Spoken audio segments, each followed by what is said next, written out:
Bonjour, dans cette vidéo je vais vous montrer l'installation d'une plage arrière aftermarket pour un Tesla Model Y. Vous trouverez le lien de cette plage arrière en description. Voici de quoi est composé le kit.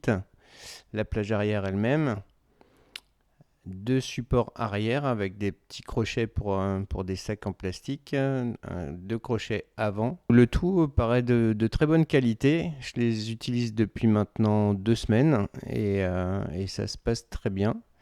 Le système d'accrochage de la plage arrière est très facile à utiliser.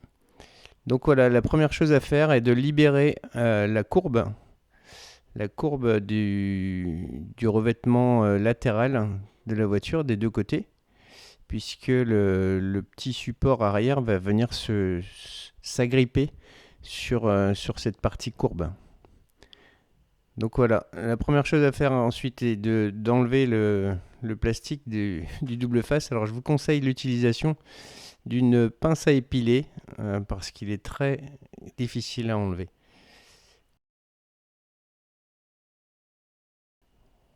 Voilà, donc on vient agripper les petites griffes là, derrière le plastique du revêtement latéral.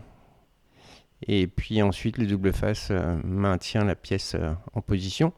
C'est très bien fini, il y a une petite courbe là qui vient épouser la courbe de la pièce d'origine. Ça tient très bien et ça va très bien en place.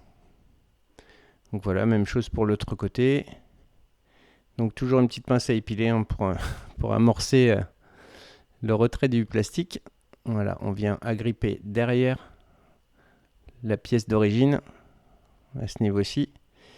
Bien sûr, le joint revient par-dessus après, on ne voit rien du tout. Comme vous pouvez le voir, la pièce ne gêne pas du tout les boutons de rabattement de siège. Elle est en retrait. Pour l'installation des pièces avant, il est préférable d'ailleurs de rabattre les sièges. Il est même indispensable de rabattre les sièges. Et voici comment elle se présente. Donc elle se positionne voilà, autour, il faut centrer autour du trou de la ceinture de sécurité. Et puis ensuite elle va toute seule en place. Voilà, ça ne gêne absolument pas la ceinture, il n'y a aucun frottement, aucune gêne au fonctionnement. Voilà, avec les petits crochets, toujours pour attacher d'éventuels petits sacs de course ou autres. Voilà, c'est très bien intégré, c'est de la même couleur que le reste du plastique. Et voici ce que ça donne avec les sièges rabattus. Voilà, l'utilisation est très facile. On attrape très facilement les crochets arrière quand on la remet en place. Voilà, il suffit de glisser par-dessus et ça accroche très bien. Donc voici ce que ça donne avec les sièges voilà, en position verticale. On est très loin de la plage arrière et en position la plus couchée, il reste encore un bon centimètre de marge entre le siège et la plage arrière. Donc ça ne gêne en rien l'inclinaison du dossier de la banquette arrière.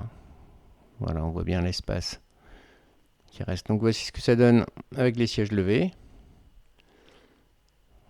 Voilà l'espace qu'il y a entre la plage arrière et les sièges. C'est vraiment très bien adapté. Aucun souci. Alors la plage arrière est équipée de ressorts dans ces deux extrémités, ce qui permet bien sûr de l'enlever et de la remettre à volonté. Voici une nouvelle fois le fonctionnement avec les sièges. Ça ne change rien. Et ça ne gêne rien la fermeture du coffre également. Voilà une petite vue de l'intérieur. Donc les haut-parleurs sont bien au-dessus de la plage arrière. Pas de souci de son. En petit bonus, les grilles de protection des ventilations sous les sièges avant. Donc voilà, ce sont des simples grilles qui se clipsent sur le. Alors voilà ce que ça donne d'origine. C'est un vrai toboggan à Tic Tac et M&M's ou autres petits jouets. Donc voilà, la grille se clipse simplement dessus. et évite ce genre de petits soucis. Voilà ce que ça donne une fois posé. Voilà, je vous remercie d'avoir suivi cette vidéo. Merci de laisser un commentaire, de vous abonner et d'activer la petite cloche pour être averti des prochains contenus de la chaîne. À bientôt!